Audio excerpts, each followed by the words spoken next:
Guys, welcome back to another episode of Crazy Dad's Garage. We're back here today.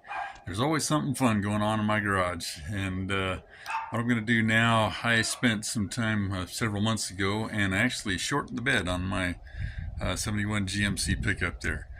And I was not in video making mode at the time, but I've got a lot of still shots of the process, so this is not going to be a how-to, but this is going to be me walking you through the process of what I did.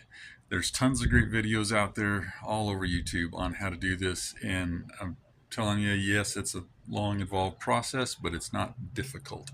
If you got any basic fabrication skills, you got a welder, some tools to cut the frame and things like that, this is actually, it's not hard. Anybody can do this that wants to dive into it and is willing to take the time. So I'm gonna flip the camera around here and we're gonna start through the pictures, and I'll explain as we go what I was doing, and then we'll be back.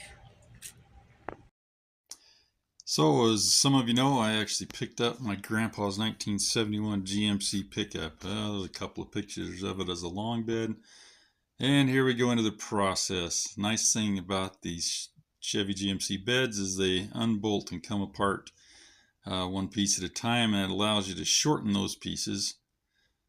Here's the chunk we took out of the tail end of the frame, and got our frame ready to cut right there. Got the bed off, shortened it.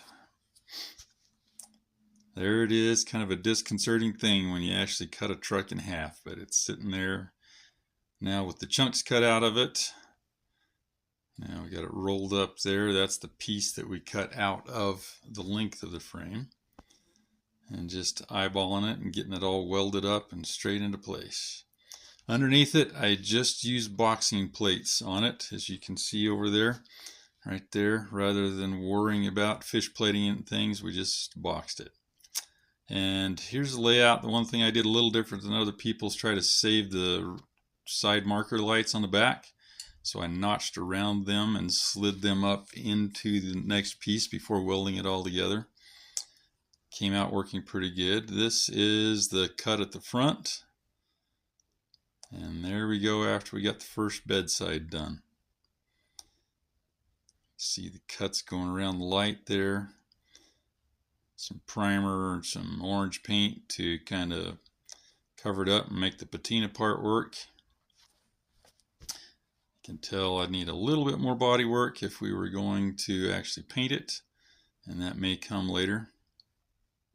There's the cut going around the light along the front.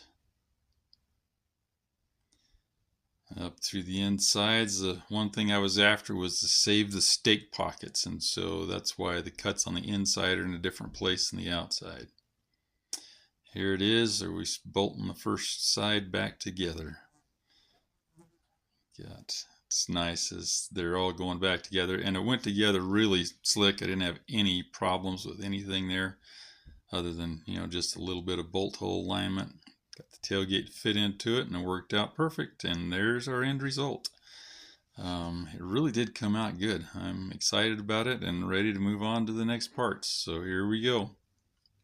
And that is the process of how I ended up with the pickup that I would much rather have than the old long bed farm truck. Yeah, I know a lot of people might argue with me on that, but I am more of a guy that likes the sport truck concept, not just the farm truck idea. Just because it was a long bed doesn't mean it needs to stay one. I am super happy with the way this has turned out. Actually, one of the next big projects that we're going to dive into here, I've got some new cab corners, and that's going to need to be done before I get the bed bolted down the rest of the way and wrap up the other things that are up underneath of it. So it's really has come out nice. There's a cut across the front. Just cut the front edge off of it, so all you gotta do is drill the holes and bolt it back together. I think you've seen this enough times in the pictures, but there's all the evidence we have at the back. You can see the vertical cuts at the back and at the front over there, and it's turned out nice. Plus we were able to go in here and I had a bunch of paint to do some patina matching, and it's not anywhere close to perfect, but it looks pretty good. And when you first walk up to the thing, you wouldn't notice that it had been cut. Look a little closer, and yeah, it's not hard to tell, but there we go. That's what we've ended up with, and like I said, I'm very happy with it. It's going to allow us to move on to the next steps in the process here. Got a couple things coming up that are probably going to be a change in direction, I think, in the drivetrain department. And yeah, I'm not going to spill all the beans on that one, but I think those are some of the things that we're going to do. So here shortly, that'll be the directions that we'll be taking, and we'll just keep you updated as we make the different upgrades on my grandpa's GMC Pickup, 71 GMC Pickup. Anyway, we're going to sign off here. Hope everybody's having a great day, and we will talk to you again on the next video.